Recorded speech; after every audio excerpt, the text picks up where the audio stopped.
Bonjour à tous, bienvenue aujourd'hui pour l'épisode 71 de Live Talk, encore une fois en bonne compagnie.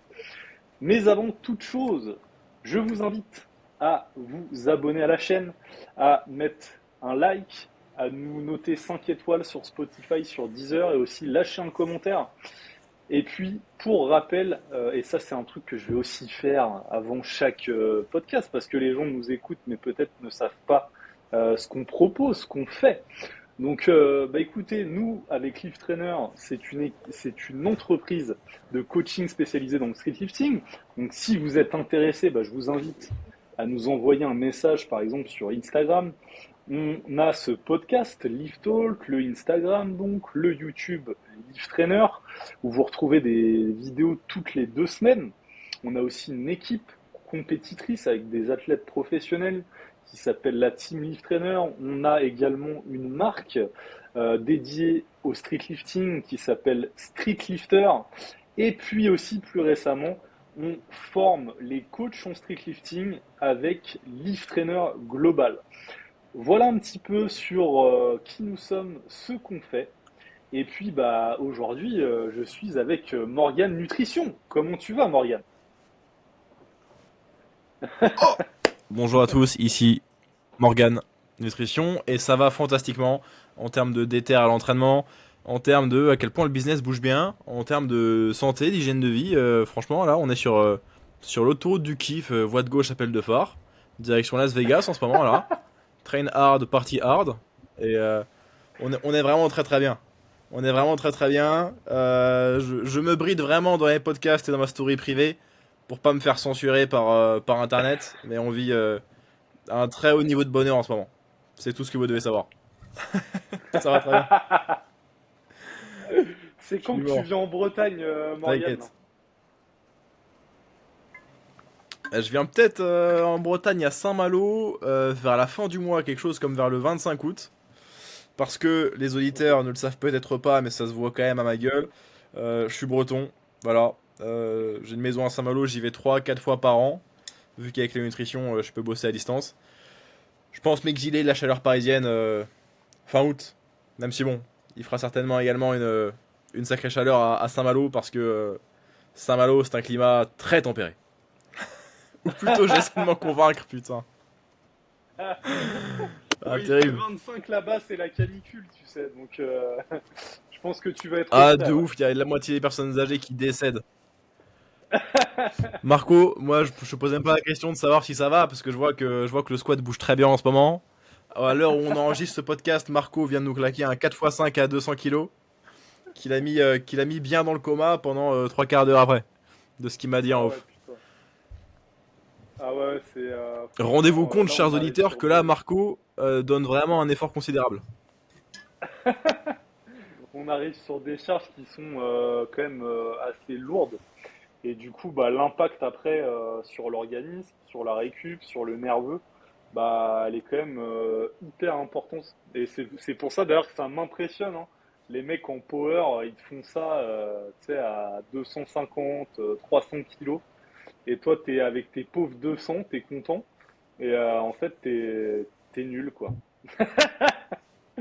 Mais après, voilà. Dans l'ensemble, c'est nul. Donc, ouais, ouais, très très content. Et aujourd'hui, bah, Morgane, t'avais plein de sujets à aborder, des trucs hyper intéressants. Et tu veux commencer, je me doute, par me poser une question sur l'entraînement. Ouais, pour expliquer aux auditeurs, je discutais avec Marco, il m'a proposé de repasser sur le podcast, il m'a demandé si j'avais des sujets en tête, je lui ai dit bien sûr, tout le temps, parce que je passe ma vie à réfléchir à des points très précis de nutrition. Et moi j'avais une question sur l'entraînement pour Marco, pour un petit peu lui renvoyer l'ascenseur. On va commencer par ça, après j'aurai moi 2 sujets à traiter sur la partie nutri. La question que j'ai à poser à Marco, en fait, elle concerne l'individualisation, la personnalisation des plans d'entraînement de ses athlètes, parce que tous les coachs, bien sûr, vont se vanter de proposer des programmes personnalisés pour optimiser les résultats de leurs clients, maximiser l'adhérence, d'accord, tout ce que vous voulez. Euh, Aucun coach va se vanter de proposer des programmes cookie cutter, c'est-à-dire identiques pour tous leurs clients, mais toi, Marco, sur quoi toi tu te bases quand tu commences avec un nouveau client, tu décides voilà, de produire un plan d'entraînement cohérent, donc personnalisé selon, je ne vais pas dire quoi, mais c'est justement le fond de ma question. Sur quoi tu te bases pour créer un programme individualisé pour ton client, pour maximiser ses résultats? Et est-ce que, à mesure que tu bosses avec lui, il y a des choses qui changent, des données auxquelles tu as accès qui te permettent vraiment de proposer le truc le plus adapté à chacun de tes athlètes? C'est une question assez large, donc Mm. à voir par quel côté tu décides de la traiter. Mais voilà, la question, ça concerne quelles sont les données qu'on utilise pour individualiser un programme en streetlifting. Ok, donc ouais, c'est un vaste sujet et je vais essayer d'y répondre de manière complète et je vais commencer par le début en fait, c'est-à-dire la prise de contact avec le futur élève. Donc ça commence par un appel de présentation où moi je vais poser pas mal déjà de questions, ça va m'apporter quand même pas mal d'infos, je vais pouvoir dresser un portrait robot, on va dire, assez précis déjà, d'entrée de jeu du pratiquant.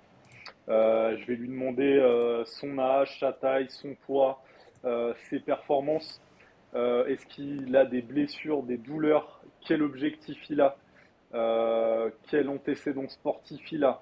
Euh, Enfin, voilà, des questions un petit peu générales.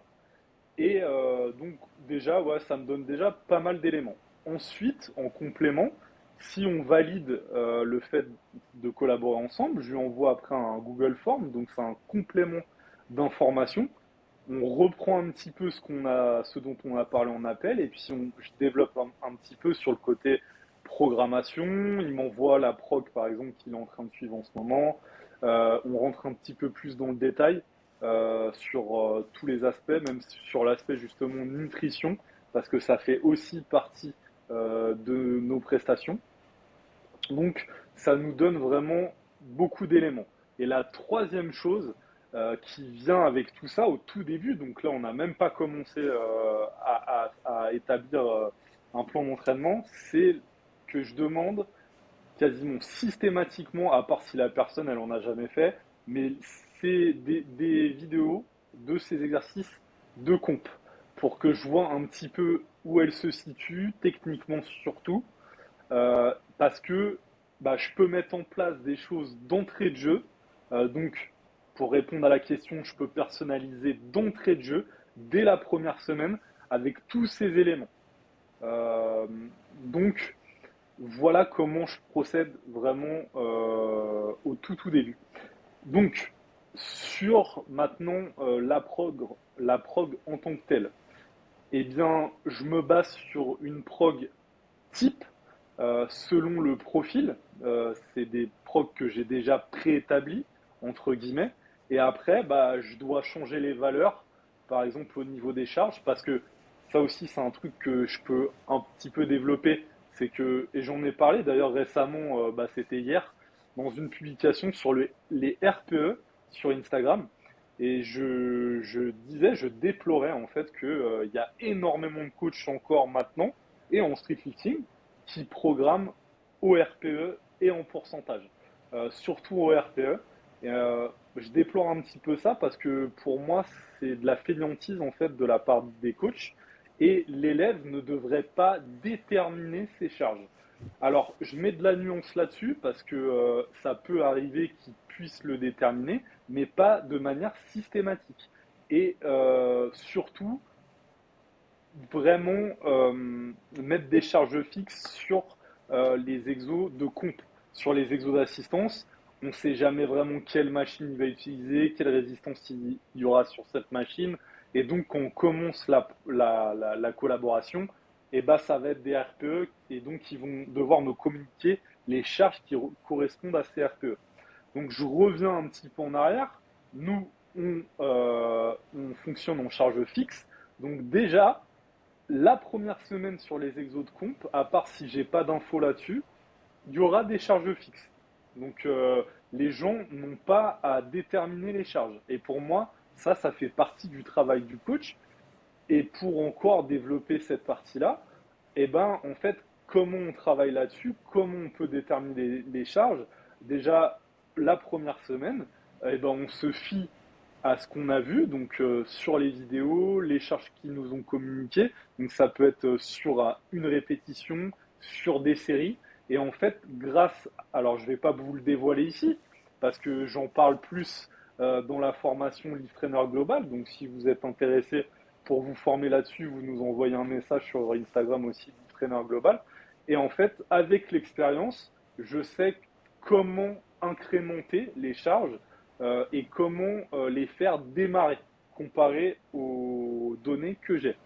Donc, c'est déjà très personnalisé quand on commence. Après, mettre encore de la nuance, bien sûr, que quand on va commencer la première semaine, ça sera moins personnalisé qu'au bout de 3 mois, qu'au bout d'un an.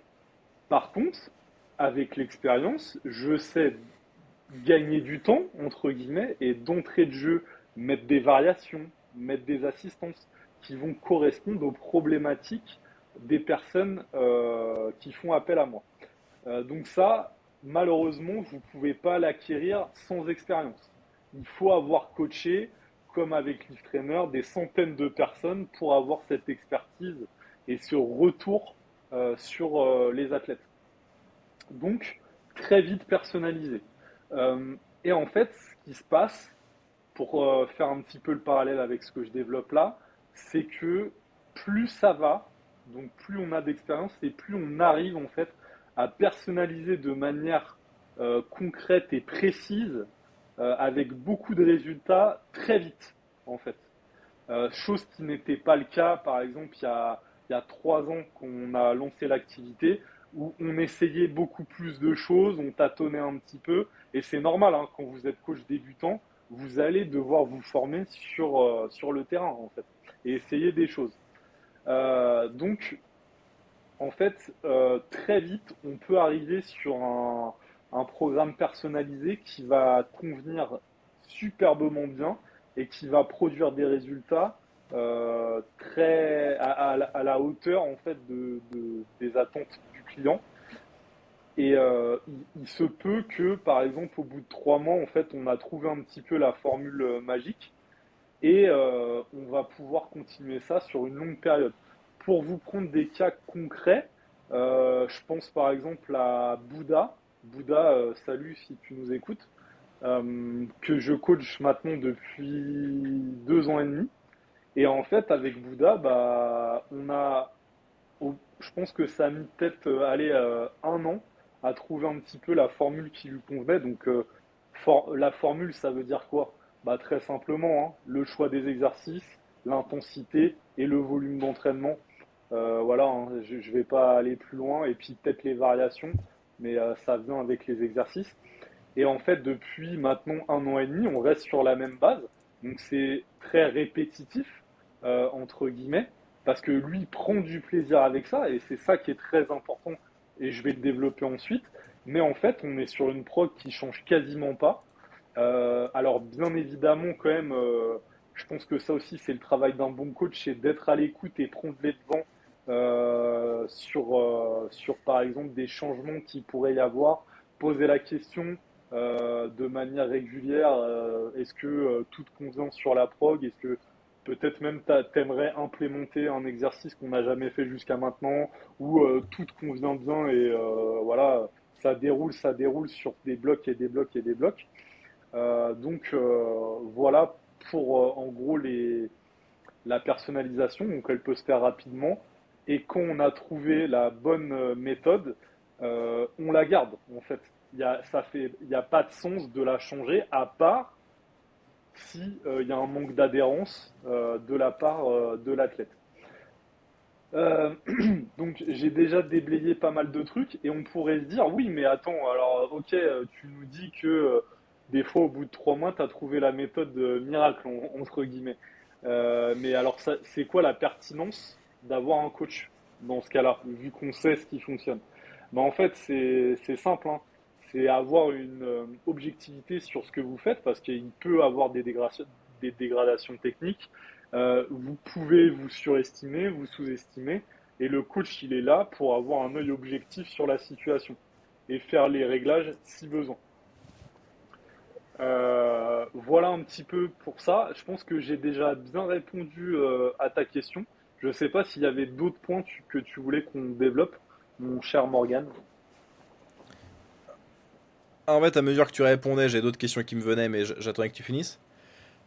Est-ce que, alors c'est peut-être quelque chose que tu traites dans ta formation, quels sont les paramètres qui sont les plus à individualiser dans un programme d'entraînement? Parce qu'on sait bien sûr que chaque bon programme d'entraînement doit répondre à des principes fondamentaux comme euh, comment dire, la relation stimulus, fatigue, adaptation, la surcharge progressive, des choses comme ça, d'accord.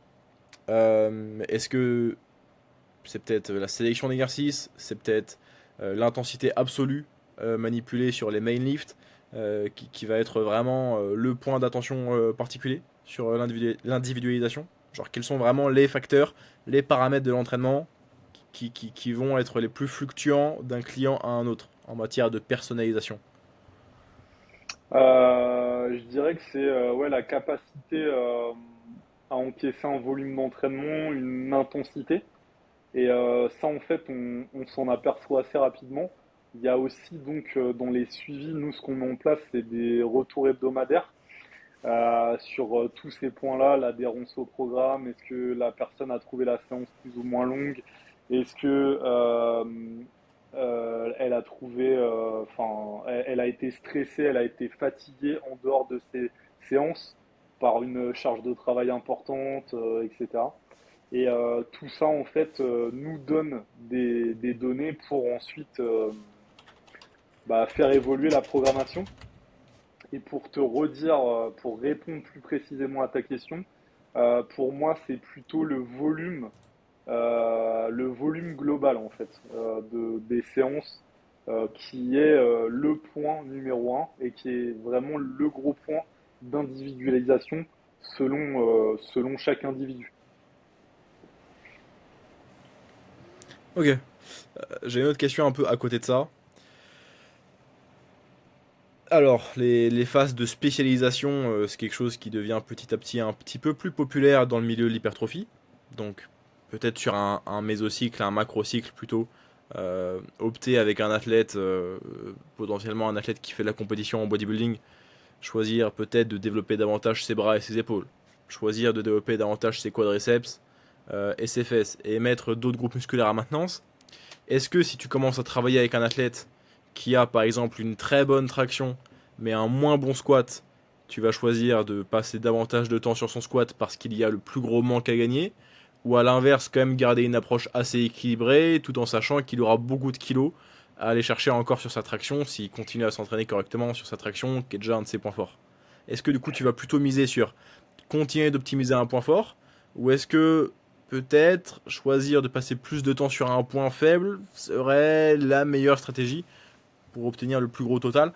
Qu'est-ce que tu penses de ça? Eh bien, je vais te prendre un cas très concret et très parlant. Ariles, que je coach depuis les France et FNSL 2024, qui a un retard en fait global sur le squat. Et là, en fait, alors lui, c'est un cas particulier parce que c'est un compétiteur, il s'entraîne déjà depuis 4 ans en street lifting, il a des antécédents sportifs importants. Là, en fait, on est plus dans l'optimisation des mouvements. Donc là, effectivement, on est sur un focus squat en ce moment et on met les choses pas vraiment de côté parce que je dirais que c'est un petit peu extrême.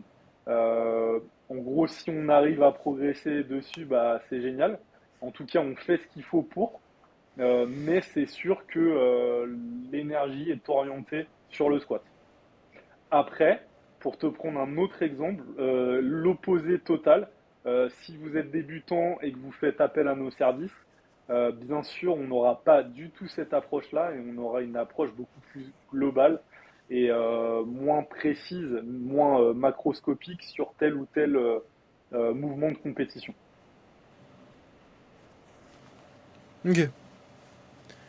Ok, ok. Je saisis. Ouais. Je dirais que c'est assez cohérent parce que je pense que c'est à mesure que les athlètes sont de plus en plus avancés que les phases de spécialisation vont faire plus sens.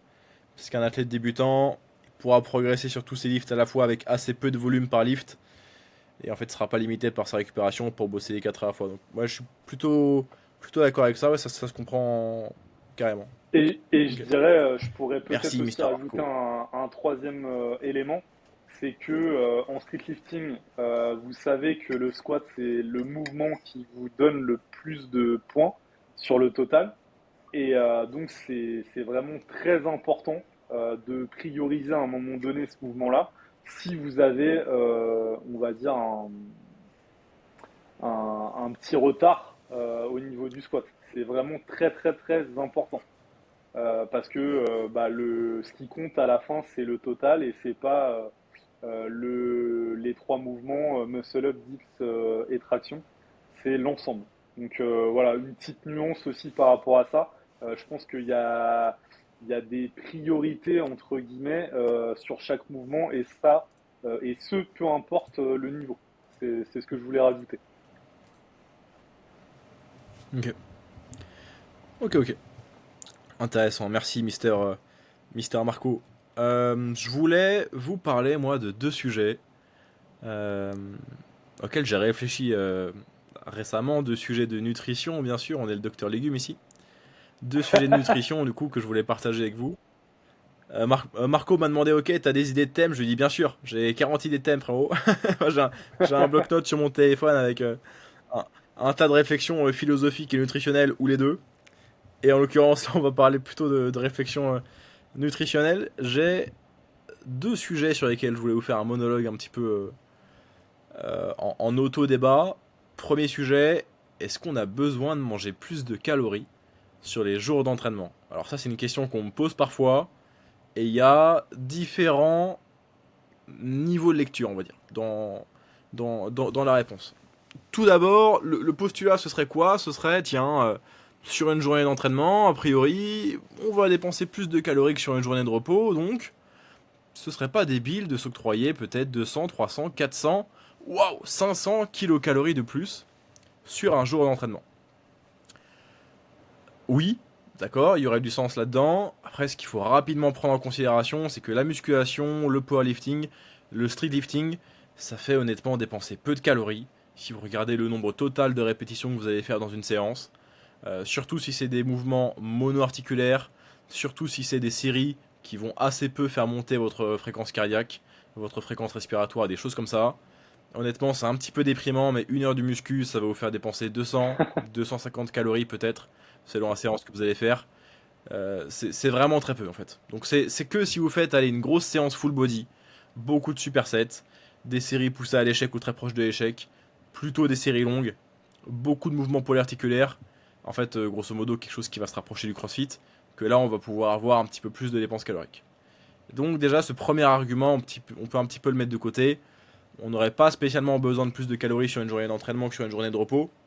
D'autant plus que si sur une journée de repos, vous en profitez pour faire plus de tâches ménagères à la maison, aller faire des courses, aller promener le chien 2 fois par jour au lieu d'une fois, en fait vous avez déjà fait plus de dépenses caloriques sur votre jour de repos que sur votre journée à l'entraînement, ok? Donc c'est un petit peu déprimant, mais faut le savoir. Ok, la muscu, le streetlifting, le power, ça dépense pas tant de calories que ça. Donc là, vous êtes en train de vous dire, ok, merci frérot, juste on va manger les mêmes calories tous les jours, fin du débat. Et en fait, c'est pas si simple que ça. Il y aurait aussi l'argument du ah, je veux manger plus de calories sur mes jours d'entraînement pour essayer d'avoir plus d'énergie. Alors, essayer d'avoir plus d'énergie et mieux récupérer, on va traiter les deux séparément. Tout d'abord, est-ce qu'on a besoin vraiment, pour de la musculation et l'entraînement en résistance, donc les sports de force, d'avoir beaucoup de calories pré-training? Finalement, pas tant que ça, parce que ça reste des entraînements qui sont assez peu glycolytiques, à moins qu'on fasse plus que 10 séries par groupe musculaire, vraiment à l'échec, et qu'on soit en déficit calorique prolongé et même en déficit calorique assez faible en glucides, vos stocks de glycogène, c'est pas vraiment ce qui va vous limiter. Une dizaine de séries à l'échec, ça va dépléter les stocks de glycogène d'environ 20 à 40%, ce qui est même pas tant que ça. Alors ce qu'il faut prendre en compte, c'est que ces 20 à 40%, 20, 30, 40%, c'est plutôt euh, issu des fibres rapides qu'on va les prendre. Donc finalement, si on regarde que précisément les fibres rapides, on est sur un petit peu plus de déplétion que ça. Mais au global, c'est pas vraiment la disponibilité en calories ou en glucides pré-training qui va limiter vraiment la qualité de votre séance. C'est-à-dire votre niveau de fatigue cumulé des dernières semaines et la qualité de vos dernières nuits de sommeil. Pardon, je me suis un peu emmêlé par dans la phrase. Non, la qualité de votre récupération sur les dernières semaines et la qualité de votre sommeil. Putain, carrément fonce-car le mec. Ça va jouer beaucoup plus que si vous avez plus de calories, plus de glucides ou quoi que ce soit pré-training. Ok. Donc, la partie manger plus de calories sur votre journée, un jour d'entraînement pour avoir plus d'énergie à l'entraînement, je suis désolé, mais c'est un petit peu bullshit. Pour de l'entraînement de musculation, du moins, si on faisait quelque chose comme du hand, du tennis, du foot, du triathlon, ce serait un petit peu plus le cas. Et je te Donc, pas coupe, spécialement Morgane. besoin de manger.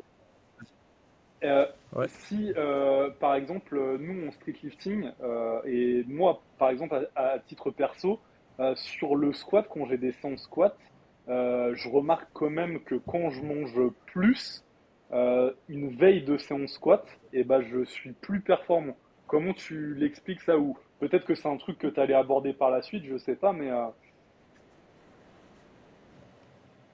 Alors, ce qui se passe, c'est que les glucides pré-entraînement, donc là, je parle de ce qui est étudié dans la recherche, donc vraiment sur le repas pré-entraînement, ça peut permettre dans certains cas de figure de réduire le RPE de la séance, mais RPE juste donc en termes de difficulté perçue, pas réellement en termes de volume que vous allez pouvoir compléter. Ok, dans des conditions de maintenance calorique ou de surplus, du coup en fait ce qu'on fait 90% de l'année quand on est un athlète de force. Le fait d'avoir des glucides pré-training, ça peut aider légèrement à réduire les RPE.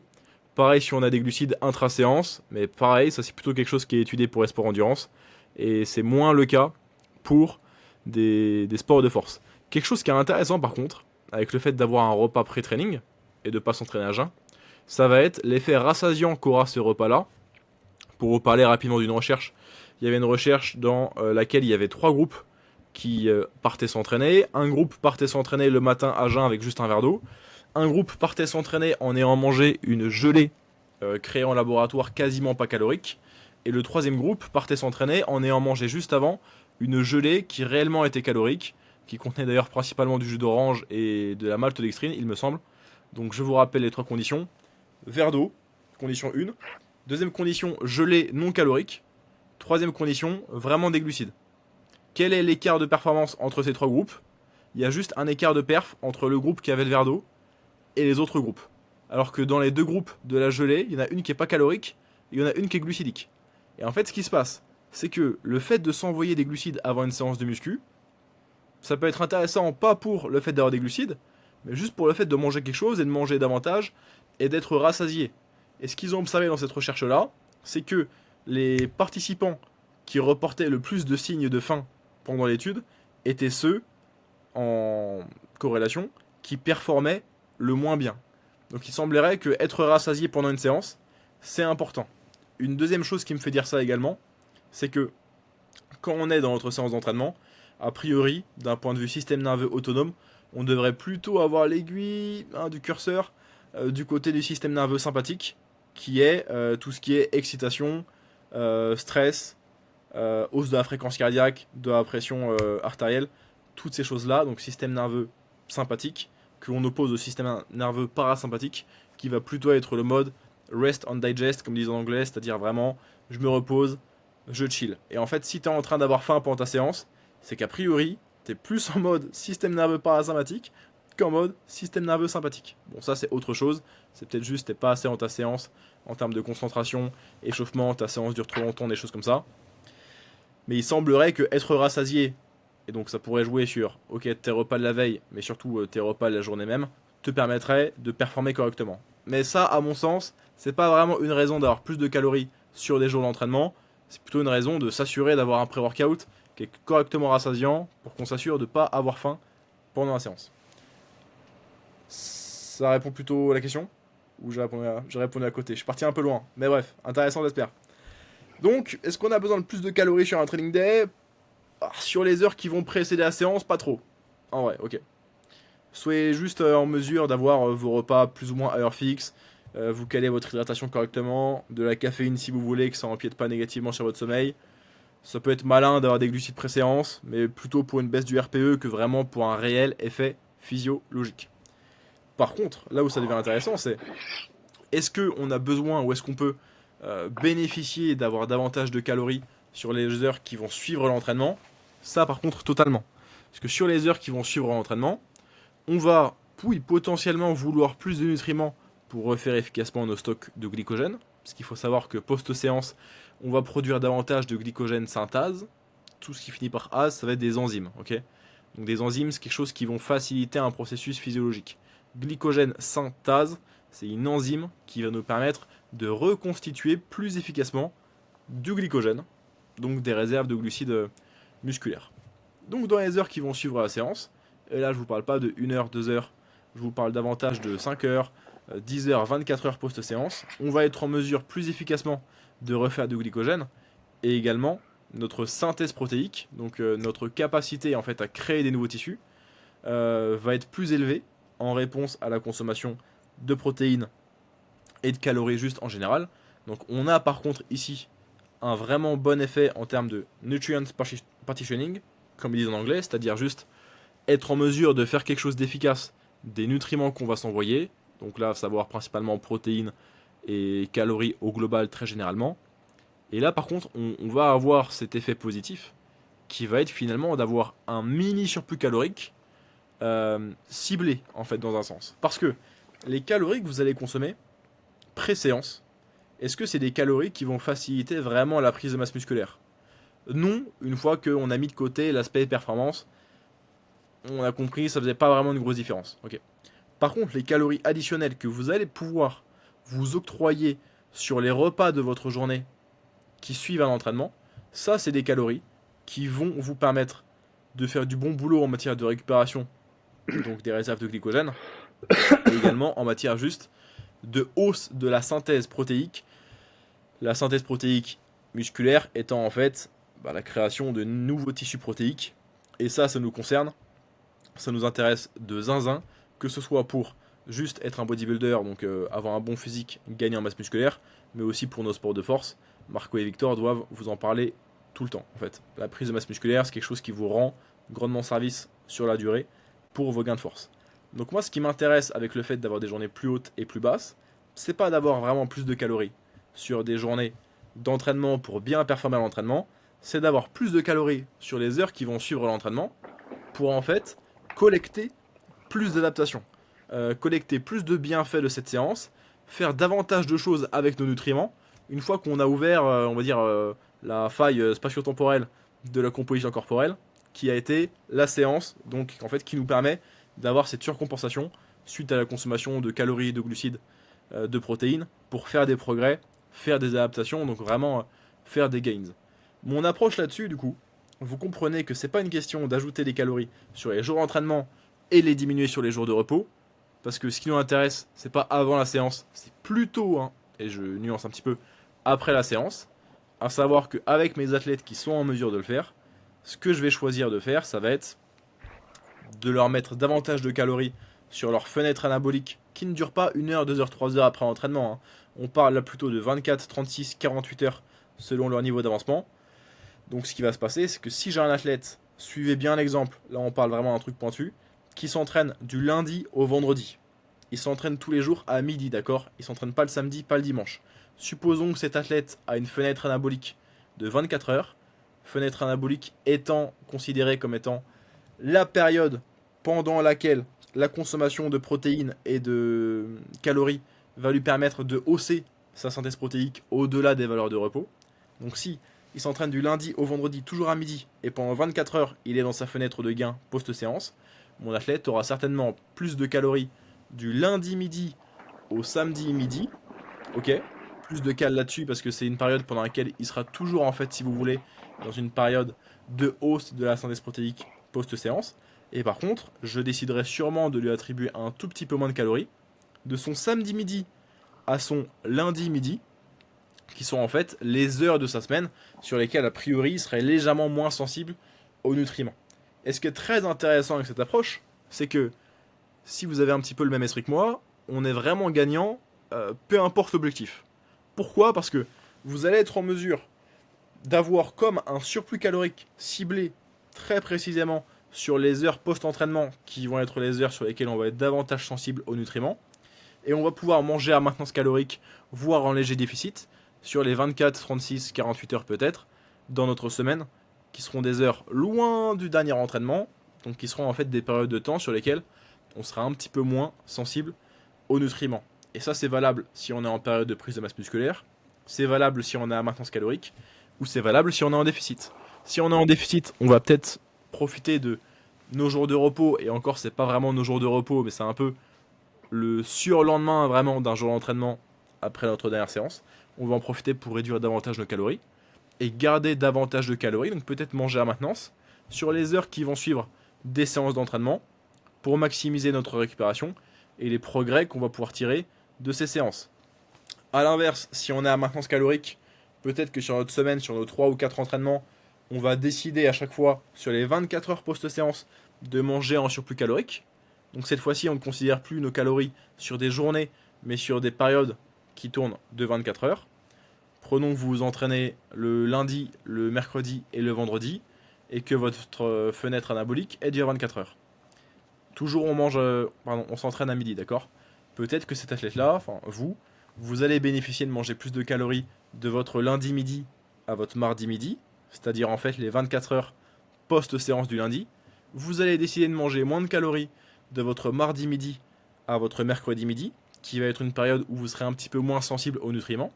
Donc peut-être un premier surplus calorique de 200-300 cal par rapport à votre maintenance du lundi midi au mardi midi. Peut-être un déficit du mardi midi au mercredi midi. Mercredi midi, entraînement. Surplus calorique du mercredi midi au jeudi midi, si on parle vraiment d'une période tournante de 24 heures. À nouveau, calories plus basses du jeudi midi au vendredi midi. Et après, de vendredi midi à samedi midi toujours, davantage de calories parce que vous serez dans les 24 heures post-séance de votre troisième entraînement de la semaine. Concept très compliqué parce que votre période de fenêtre anabolique, elle va dépendre aussi de votre niveau d'avancement. À savoir qu'en fait, plus vous êtes avancé, plus la fenêtre anabolique, elle va être courte. Donc plus courte sera la période pendant laquelle vous êtes davantage sensible aux nutriments et vous êtes en mesure de surcompenser avec une plus grosse hausse de la synthèse protéique. Donc cette stratégie de jour haut et de jour bas, ou plutôt de période haute, période basse, on l'a bien compris, c'est plutôt quelque chose qui va être adapté à des athlètes assez avancés, parce que si vous êtes un débutant, si vous faites les pecs le lundi, et que vous êtes dans votre première année de musculation, vous allez prendre des pecs le lundi, le mardi, le mercredi, en fait, pendant 48 à 72 heures.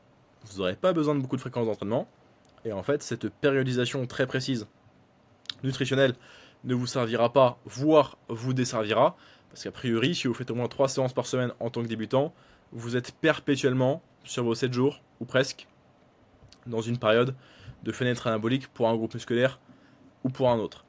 Là où ça fait vraiment une différence entre le concept que je décrivais, qui est ma méthode dans certains cas de figure, et l'idée de manger plus sur des jours d'entraînement que sur des jours de repos, ça fait vraiment une différence si vous vous entraînez tard le soir. Si vous avez 5 repas sur votre journée et que vous vous entraînez le soir de 21 h à 23 h et que vous n'avez qu'un repas post-workout, si vous mangez plus de calories sur vos jours de repos, sur vos jours d'entraînement que sur vos jours de repos, vous êtes débile. Parce qu'en fait, vous allez mettre plus de calories sur des jours d'entraînement. Mais un jour d'entraînement, c'est quoi? En fait, c'est un jour de repos jusqu'à ce que survienne la séance d'entraînement ce jour-là, d'un point de vue synthèse protéique et gain de masse musculaire. Donc supposons qu'on a notre athlète qui s'entraîne pareil, le lundi, le mercredi, le vendredi. S'il mange plus sur ses jours de repos, sur ses jours d'entraînement que sur ses jours de repos, il va manger vachement le lundi, il va faire 4 gros repas, s'entraîner un gros repas, mais en fait la majorité de ses gains de sa séance du lundi, ils sont réalisés le lendemain, ok? Le mardi. Et notre athlète, il réduit ses calories le mardi. Donc en fait, il se coupe les vivres, mais de dingue. Il se coupe l'herbe sous le pied, il se coupe les ressources pour en fait produire des adaptations sur cet entraînement-là. Ouah, le concept est très pointu, Marco, t'es là? Ouais, ouais, mais c'est hyper intéressant et en fait c'est plutôt logique le truc de plus vous êtes avancé et plus votre fenêtre anabolique est courte. Et d'où en fait l'augmentation de la fréquence pour continuer à progresser. Et j'aimais bien ce parallèle-là et c'est un truc, je le savais pas. Tu viens de me l'apprendre, mais je trouve que ça fait sens en fait. Mais sinon, ouais, super intéressant. Tu as bien développé tout le concept autour manger plus avant les trainings.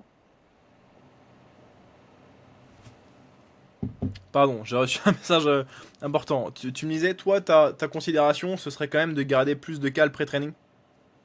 Non, non, non, non, du tout. Je te disais que je trouve que tu as bien développé tout le concept autour de est-ce qu'il faut manger moins ou plus avant les entraînements. Il y aurait une nuance que j'ajouterais là-dessus, c'est lorsque vous êtes en sèche et que vous êtes vraiment dans une sèche prolongée, difficile, ok. Ce qui va se passer, c'est que ce qui va compter pour garder en masse musculaire, ce ne sera désormais plus à quel point vous vous nourrissez post-entraînement pour faire des progrès, mais ce sera plutôt est-ce que vous avez de quoi faire des belles séances, vraiment en pratique directement en application. Et lorsque vous êtes loin dans votre sèche, profondément fatigué, gardez un peu de calories pré-training, donc ouais, peut-être des glucides, peut-être surveiller d'autant plus votre hydratation, ça peut être un petit peu plus compliqué en sèche, lorsqu'on a tendance à moins manger, donc avoir moins de sodium, faire plus de pas, etc., plus suer, surtout si vous séchez en été.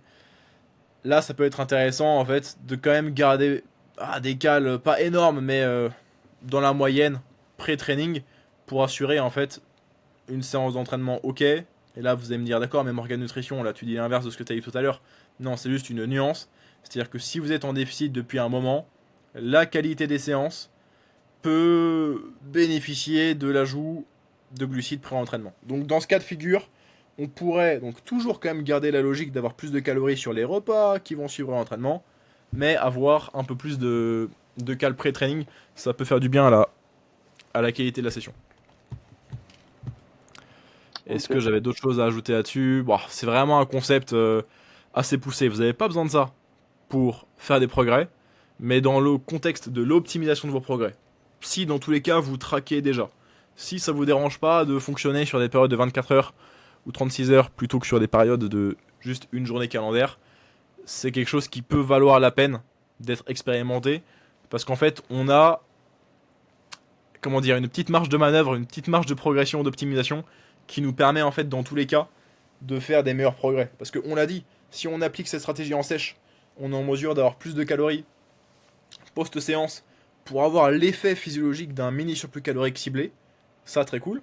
Et à l'inverse, quand on est en prise de masse, quand on est en surplus, on est en mesure de se mettre en surplus juste dans les heures sur lesquelles on bénéficiera d'être en surplus, sans en fait s'envoyer perpétuellement trop de calories, même dans des périodes, donc jour de repos plus 1, où en fait on n'est plus en mesure de stimuler efficacement la synthèse protéique, en fait.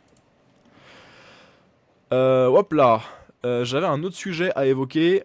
Attends, j'en avais tellement. Je vais revoir ce que je t'avais dit. Ah oui, putain. C'était sur les pas tous les jours. Yes. Ok. Sujet grave intéressant. Et je suis moi-même dans l'expérimentation. Et il me semble que tu m'as dit tout à l'heure que toi aussi t'avais été dans l'expérimentation. Ouais, exactement. Ouais. Ça peut être assez marrant. Sujet là qui va être un peu moins scientifique peut-être. La question du nombre de pas. Alors en fait, c'est quelque chose qui me matrix depuis un moment. Alors moi, je suis là à vous spammer sur Instagram. Faites vos pas, putain, depuis 1 an et demi, 2 ans. Peut-être même plus, je sais plus. Ouais, je crois même plus. Peut-être au moins 2. Je vous dis faites vos pas, faites vos pas, faites vos pas. Alors je vous dis faites vos pas pour la santé cardiovasculaire, c'est-à-dire que il y a une baisse de la mortalité toute cause, il y a une hausse de l'espérance de vie à mesure que vous marchez davantage et davantage, avec un premier beau palier de bienfait à 7-8 000, et ça va même monter jusqu'à peu près du 20 000 et même plus. C'est-à-dire que si on est débile, on pourrait même interpréter les courbes en disant ah mais en fait ça fait que monter, si je marche 50 000 pas par jour je suis immortel. Bon, ça fonctionne pas comme ça, mais c'est archi bon pour la santé, c'est juste exceptionnel de marcher beaucoup, quotidiennement, surtout si c'est dans la nature, parce que lorsque l'on marche dans des espaces verts, on va aussi bénéficier d'une baisse de la dépression. Donc la santé, d'accord. Déjà, ça, on a mis ça de côté. Le nombre de pas pour la santé, c'est extrêmement fort. Le nombre de pas en ce moment, on en entend beaucoup parler via deux bonhommes, hein, que sont Lucas Gouif et Antoine GBZ, donc qui sont en ce moment assez influents dans le feed game français, on va dire, dans le milieu de la musculation naturelle. Et ils nous encouragent en fait à faire énormément de pas, du 15 000, 20 000 pas par jour. Comme quoi ce serait vraiment magique pour la composition corporelle, parce que ça nous permettrait d'augmenter notre apport calorique, donc de mettre plus de calories dans l'assiette. Et ensuite, ça nous permettrait de mieux récupérer, de tout faire un petit peu mieux. Ce serait un cercle vertueux. Donc eux, en fait, ils prônent le haut flux énergétique. Le flux énergétique étant ce qui comprend, ce qui inclut à la fois les calories entrantes et sortantes. On fait une petite parenthèse là-dessus. Vous séchez en étant assez peu actif physiquement, ok. Vous allez peut-être manger 1500 calories pour en dépenser 2000. Vous séchez en étant assez actif physiquement, vous allez peut-être manger 2500 calories en dépensant 3000. Donc le cas 1 étant le bas flux énergétique, le cas 2 étant le haut flux énergétique. Alors, il y a des avantages à l'un comme l'autre, c'est-à-dire que dans le deuxième cas de figure, le haut flux énergétique, on a plus de calories dans l'assiette, et le déficit calorique, il reste de 500 dans l'absolu, alors qu'en déficit, en matière de pourcentage, il est que de 1/6 de votre maintenance. Donc en fait, vous n'êtes dans un déficit que de 16,66666%, alors que dans le premier cas de figure que j'ai évoqué, en mangeant 1005 pour 2000 de dépenses, on est dans 25% de déficit, et on a moins de calories dans l'assiette. Au final, c'est pas si free win que ça, d'avoir toujours un haut niveau d'activité physique, parce qu'il faut aussi rentrer dans l'équation que c'est quelque chose qui est fatigant et mentalement, physiquement et mentalement fatigant. Donc c'est pas si simple que ça. Mais il y aurait des bienfaits à quand même avoir plus de calories dans l'assiette, et du coup s'en sortir, à sécher ou à être en prise de masse, l'un comme l'autre, avec un plus haut flux énergétique, parce que ça permettrait, bon déjà si on prend davantage le cas du déficit, d'être dans un déficit calorique relatif, donc en pourcentage, plus faible, pour finalement la même dépense, enfin le même déficit absolu, donc là dans mon exemple 500 calories, qui du coup induirait, on l'espère, la même perte de masse grasse, et on a toutes les raisons de penser que c'est le cas. Ce qui se passe dans la recherche, c'est que quand on donne pour seule indication aux gens d'augmenter leur nombre de pas, et ben finalement les gens perdent du poids spontanément, parce que c'est des calories qui ont tendance à être assez peu compensées par autre chose. Alors en fait, il y a deux façons, malheureusement, de compenser une activité physique, et on s'en rend même pas compte, nous, humainement. Alors dans un cas de figure, oui, mais on va voir, c'est une sous-catégorie. Deux façons de compenser l'exercice physique. Certains exercices physiques vont causer une hausse de l'appétit, ça va dépendre des individus, et ça va dépendre des activités, c'est davantage des activités d'endurance qui vont produire une hausse de l'appétit. Des choses comme du HIIT, vraiment du crossfit, de la musculation, ça va plutôt avoir tendance, en moyenne chez la majorité des gens, bien sûr, on nuance, à avoir un effet neutre sur l'appétit. Et ça c'est intéressant, parce que du coup c'est une dépense qui n'est pas directement compensée par plus de calories dans l'assiette. Okay. Donc moyen 1, compensatoire, compensation via l'appétit.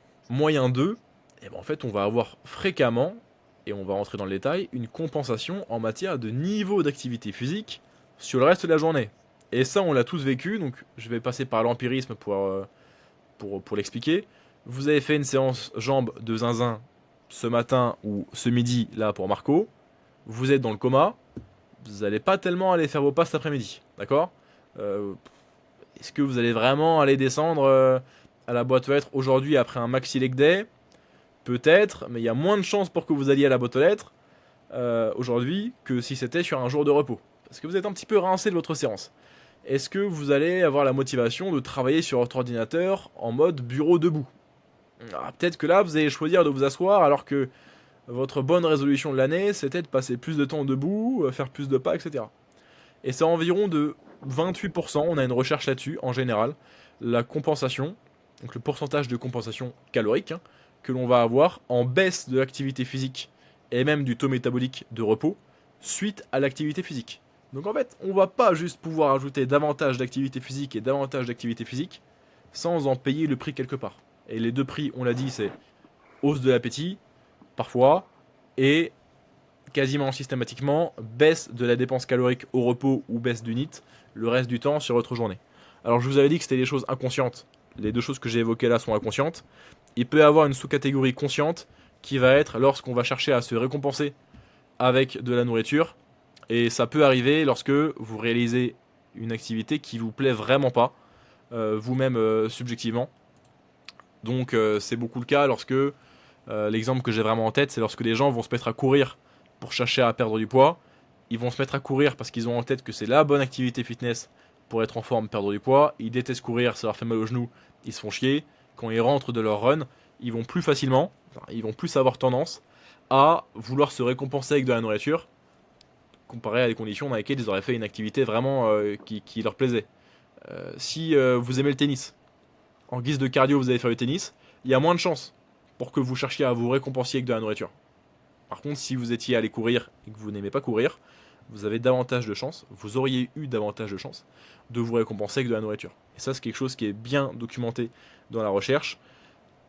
Comment dire, à quel point l'activité que vous réalisez vous déplaît joue sur la compensation possible, hein, probable que vous allez avoir en termes de calories sur le repas qui va suivre. Et ça, c'est grave intéressant et ça va toujours dans le sens de l'adhérence. Faites une activité physique qui vous plaît pour la perte de poids, pour votre santé, ok. Il n'y a aucune activité physique qui va être obligatoire. Alors bien sûr, pour être en parfaite santé, il faudrait dans l'idéal que vous ayez et un certain nombre de pas, et l'entraînement de résistance, et du cardio de type zone 2, et du cardio plus intense, si vraiment on veut avoir le package complet de la santé parfaite, mais il n'y a aucune activité qui va être obligatoire. On ne peut pas dire à tout le monde, vous devez aller courir. On ne peut pas dire à tout le monde, vous devez faire de l'aviron, du cyclisme, ou vous devez faire du tennis, ou du paddle, ou quoi que ce soit. Donc, on a compris que finalement, s'envoyer de la grosse dépense, c'est pas toujours rentable d'un point de vue composition corporelle. C'est-à-dire que s'entraîner davantage, faire plus de pas, ouais, très cool, ça fait la dépense, mais ça peut hausser l'appétit et ça peut en fait causer ce phénomène compensatoire de baisse de l'activité physique le reste de la journée. Ça, vraiment pas cool. Par contre, la bonne nouvelle, c'est que le nombre de pas, c'est une activité qui est peu fatigante, mentalement comme physiquement.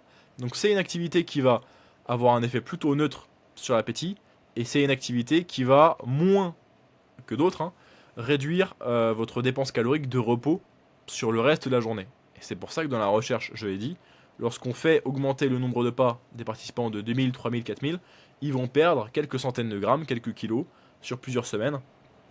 Et ça, c'est vraiment cool. Donc ça indique que l'ajout de quelques milliers de pas supplémentaires n'est pas totalement compensé par une baisse de l'activité physique ou par une hausse de l'appétit. Et donc, en fait, a priori, on pourrait maintenir à l'année un pourcentage de masse grasse plus bas, un poids de corps plus bas, grâce à un nombre de pas plus haut. Moi, le souci que j'ai là-dessus, c'est que ce qui est évoqué dans Toxicity, c'est une approche pas très nuancée, à croire que vraiment en marchant 15 à 20 000 pas par jour, on va être écorché, et c'est aussi simple que ça. J'aimerais apporter une valeur, en fait, en termes de dépenses caloriques. 1000 pas, ça représente quoi? Tiens, Marco, est-ce que tu as une idée? Ça fait quoi 1000 pas en termes de dépenses caloriques? 1000 pas, c'est pas beaucoup. Je dirais que ça fait, allez, 70 kilocalories. Et ben c'est même moins. C'est plutôt entre du 30 et du 50. Alors certains individus seront en dessous, certains individus seront en dessous. Pardon, au-dessus, en dessous. Parce que ça va dépendre juste de votre taille, votre poids, votre gabarit, votre pourcentage de masse grasse, votre taux de masse musculaire, tout ce que vous voulez. On est plutôt sur du 30 à 50 kilocalories. Sachez que la majorité des montres connectées, la majorité des tapis de marche vont vraiment vous brosser dans le sens du poil. Donc vous, en fait, vous faire croire que vous dépensez plus de calories que ce que vous faites réellement. Parce que c'est des valeurs qui vont vous faire plaisir et qui vont vous faire kiffer utiliser ces produits-là. Donc les montres connectées, les tapis de marche, etc. On est sur du 30 à 50 cal. Prenons en moyenne du coup du 40 kilocalories par 1000 pas. Si vous marchez 10 000 pas au lieu de 5000, vous n'avez gagné que 5000 pas, donc vous n'avez gagné que 5 fois 40 est égal 200 kilocalories additionnelles. Sachant que certaines de ces calories vont être compensées peut-être par une baisse de la dépense autre part, même si on a dit que c'était moins le cas avec des pas qu'avec d'autres activités, vous n'êtes plus aussi gagnant que ça. Par contre, oui, si on fait ça tous les jours, si chaque jour on rajoute 5000 pas, bah à la fin de la semaine, si on suppose aucune compensation, on est sur du 200 x 7 est égal 1400 kilocalories. 1400 kilocalories, sachant que 1 kg de masse grasse c'est du 7700 kilocalories, on a quasiment perdu à la fin de semaine 200 grammes de graisse. Un petit peu moins. Voilà, on doit être vers du 180 si les maths fonctionnent. Ok, on augmente nos pas de 5000, on perd 180 grammes de graisse à la semaine. C'est pas énorme, mais 5000 pas par jour supplémentaires, franchement, ça se fait, hein, selon le style de vie. Surtout si on a un tapis à la maison et qu'on peut travailler debout dessus, ou qu'on a du temps, qu'on a un chien, etc. Ça peut carrément se faire. Proposez à vos potes d'aller marcher au lieu d'aller prendre des cafés. Vous faites l'un puis l'autre. Et vous pourrez réussir à augmenter votre nombre de pas. Voilà, je voulais vraiment poser des valeurs, ok, chiffrées, pour qu'on se rende compte que c'est pas énorme. Moi, je vais vous dire quand même, hein, je suis vraiment dans l'équipe faites vos pas, hein, ok. Vraiment, si vous voulez me catégoriser, je suis vraiment dans l'équipe faites vos pas. Mais j'ai trouvé que récemment, alors via le podcast Toxicity de Lucas Gouif et Antoine GBZ, et via d'autres inspirations, via d'autres personnalités du feed game, notamment français, il y avait vraiment trop de lumière mise sur l'importance du nombre de pas. Vraiment, comprenez-moi, c'est important, ok, au quotidien. Mais c'est pas important de faire une belle journée très haute en pas. Ça va être vraiment une question de faire vos pas semaine après semaine, mois après mois sur plusieurs années, qui fera une différence sur votre santé et sur votre capacité à maintenir un pourcentage de masse grasse plus bas. Je vous raconte rapidement ma petite anecdote. Bon, moi, à l'année, je suis entre 10 et 12 1000 pas. Mon style de vie me permet de marcher en forêt pas mal et autres. Je marche 10 minutes, 15 minutes sur tapis avant les séances de musculation. Et là, depuis 2 semaines, je fais 20 000 pas par jour. Donc ça nécessite pas mal d'organisation, ok. Faut penser à marcher, proposer à des potes d'aller marcher. Au réveil, directement à jeun, je marchais 30, 40, 45 minutes en forêt.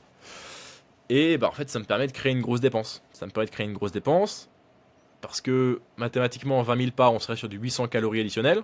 Donc quasiment 100 grammes de perte de graisse additionnelle par jour. Mais il va falloir quand même faire les efforts nutritionnellement. La nutrition passera toujours avant la dépense sportive dans un but de perte de poids. Mais une fois que la nutrition est bien rodée, si vous avez le temps de marcher davantage, la marche ça va vraiment être cool comme activité pour augmenter votre dépense. Car on l'a dit, c'est assez optimisé sur les deux paramètres que seront l'absence de hausse de l'appétit, en général hein, bien sûr chez la majorité des gens, et deuxièmement, très peu de compensation via une baisse de la dépense le reste de la journée, aussi bien sur vos temps sédentaires que vos temps d'activité. Voilà un petit peu l'état des lieux, je dirais. Ce que je peux partager à la fois de mon expérience, mon expertise sur le sujet, apporter des mathématiques dans l'équation, parce que je trouvais vraiment que c'est beaucoup trop surévalué l'impact de faire beaucoup de pas. Malgré que je sois un gars dans l'équipe de faire des pas, ok. Comprenez-moi bien.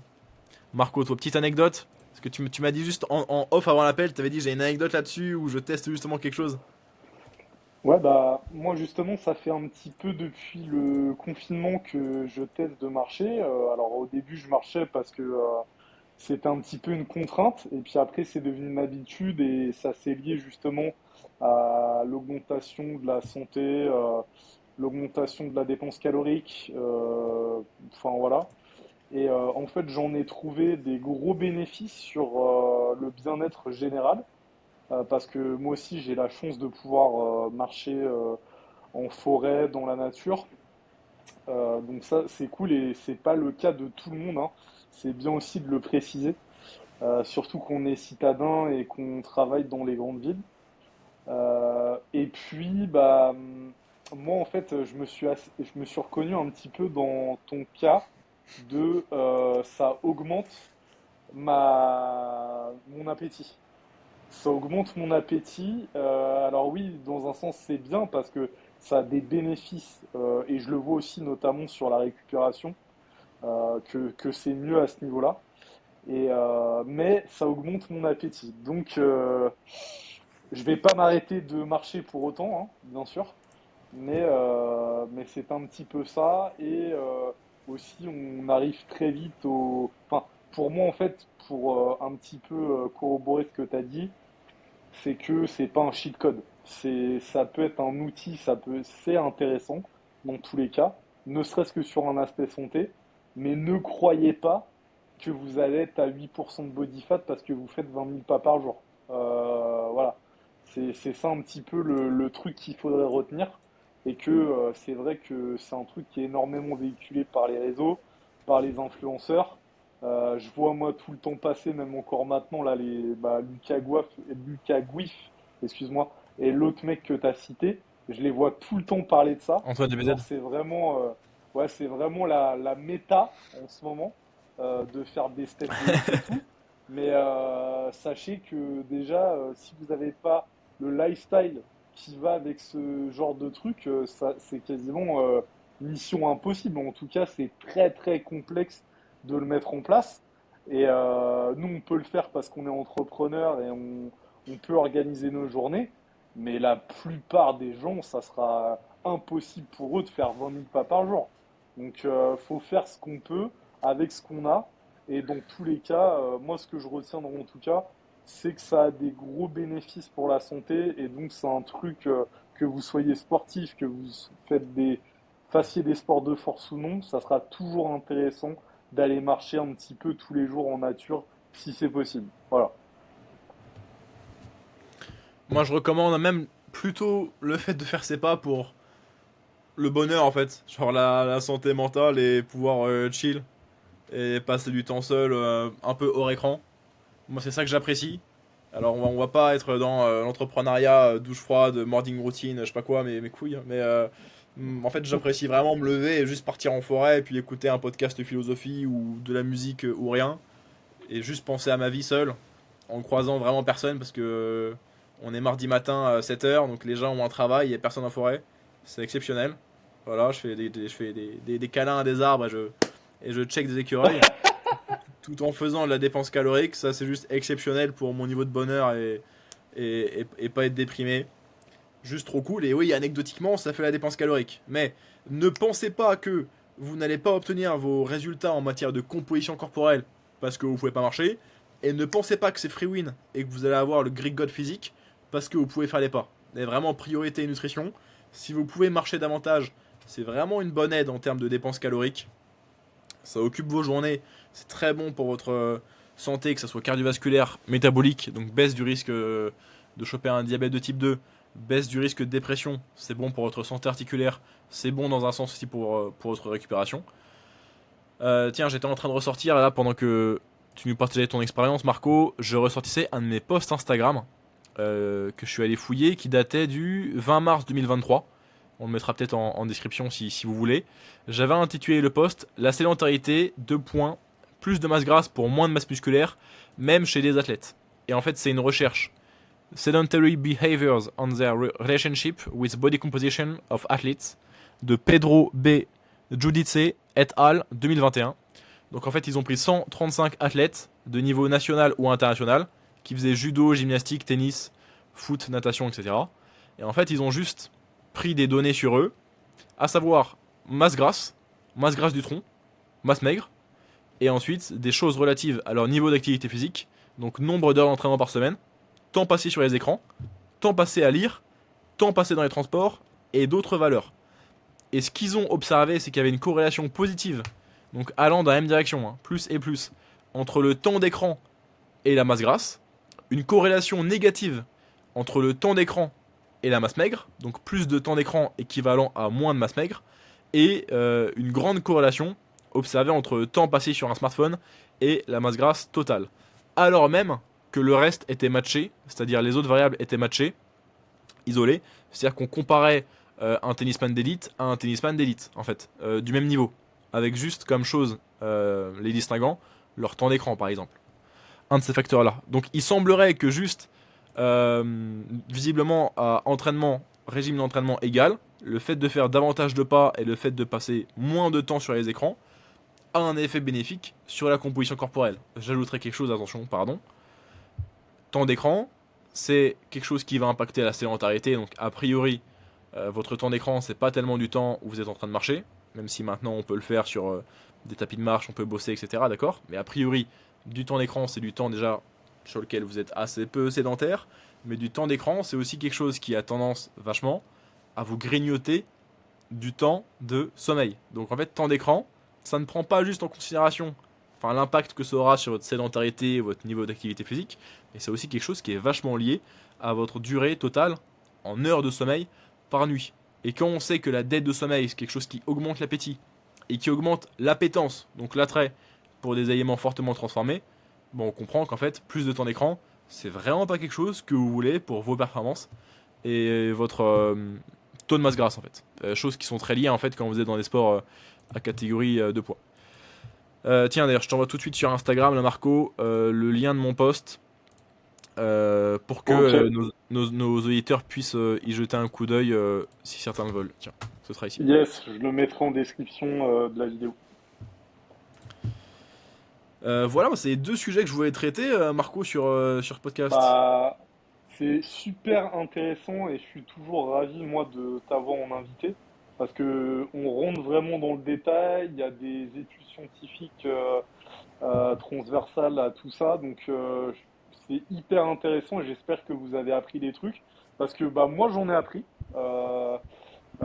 des petites choses et tout super intéressantes. Si d'ailleurs vous voulez revoir notre cher Morgane Nutrition, n'hésitez pas à nous solliciter dans les commentaires. Et on refera un épisode sur d'autres sujets passionnants. Et justement, bah Morgane, on peut te retrouver donc sur Instagram Morgane Nutrition. Est-ce qu'il y a d'autres Yes. canaux? Ok. Alors, je suis principalement présent sur Instagram. Donc, un, deux posts par semaine. Pas mal de stories, assez disponibles dans les DM.